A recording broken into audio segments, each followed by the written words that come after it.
প্রিয় ষষ্ঠ শ্রেণীর শিক্ষার্থীরা, শুভেচ্ছা নিও।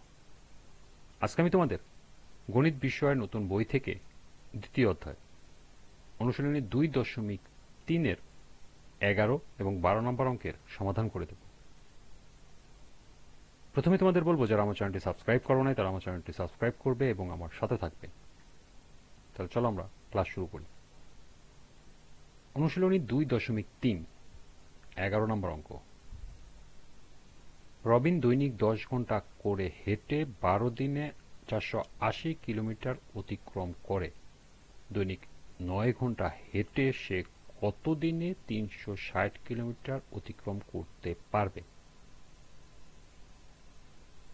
এখানে বলছে হলো প্রতিদিন 10 ঘন্টা করে যদি হাঁটে 12 দিনে 480 কিলোমিটার অতিক্রম করে, আর দৈনিক 9 ঘন্টা করে যদি সে হাঁটে তাহলে কত দিনে 360 কিলোমিটার পথ অতিক্রম করতে পারবে।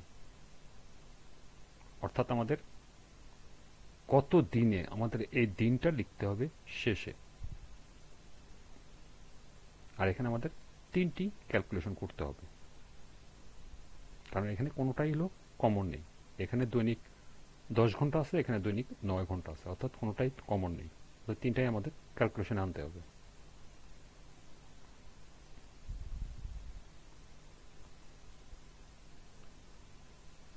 দৈনিক 10 ঘন্টা হেঁটে 480 কিলোমিটার অতিক্রম করে 12 দিনে।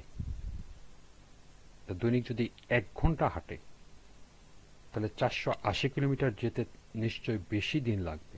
কারণ 10 ঘন্টা করে হেঁটে যদি 12 দিন লাগে, তাহলে 1 ঘন্টা করে হাঁটলে 480 কিলোমিটার যেতে বেশি দিন লাগবে। বেশি মানে এই 10টা গুণ হয়ে যাবে 12-র সাথে, 12 গুণন 10।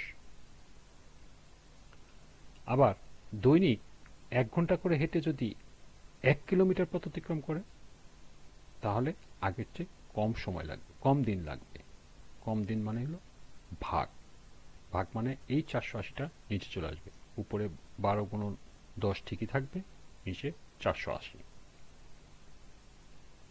এরপরে দৈনিক যদি 9 ঘন্টা করে হাঁটে তাহলে 1 কিলোমিটার যেতে কত সময় লাগবে? দৈনিক যদি 9 ঘন্টা হাঁটে তাহলে 1 কিলোমিটার যেতে তাহলে আরও কম সময় লাগবে। কম সময় মানে হলো ভাগ, এই 9টা ভাগ হয়ে নিচে চলে আসবে, অর্থাৎ 12 গুণন 10 নিচে আসবে 480 গুণন 9।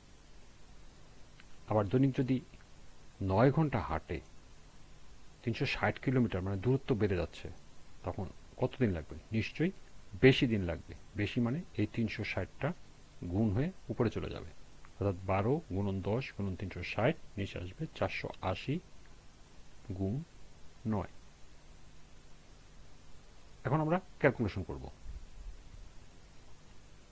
ক্যালকুলেশন করলে দেখো, প্রথমে যদি আমরা 3 দিয়ে কাটি, 3 3 9, 3 4 12।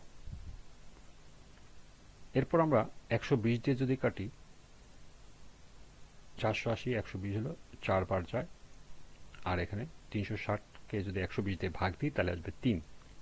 এই 3কে 3 দিয়ে ভাগ যদি দেই 1 1। আর এখানে 4কে এই 4-এর সাথে ভাগ দিব, 4 একে 4, 4 একে 4। তার মানে আমাদের উপরে আর নিচে কিছুই থাকতেছে না, নিচে সব থাকতেছে 1, উপরে থাকতেছে শুধু 10, অর্থাৎ 10 দিনে। এটাই হলো উত্তর। সুতরাং নির্ণয় সময় 10 দিনে, অর্থাৎ 10 দিন সময় লাগবে।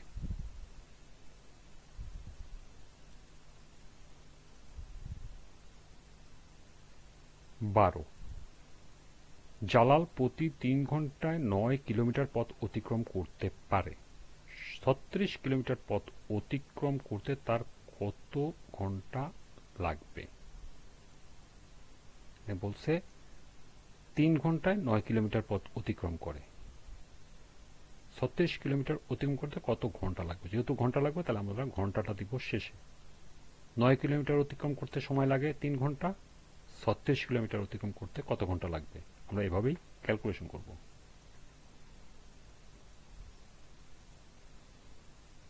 12,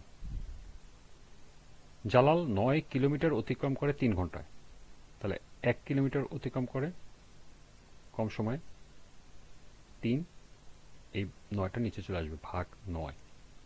আর 36 কিলোমিটার অতিক্রম করতে তার সময় নিশ্চয়ই বেশি লাগবে, তাহলে 36 চলে যাবে গুণ হয়ে উপরে, 3 গুণন 36 ভাগ 9।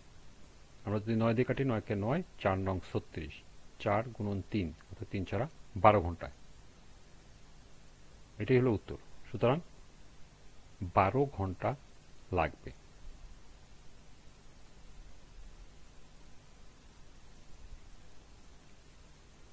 এই ছিল অনুশীলনী 2.3-এর 11 এবং 12 নম্বর অঙ্কের সমাধান। আজকের ক্লাসটি এ পর্যন্তই।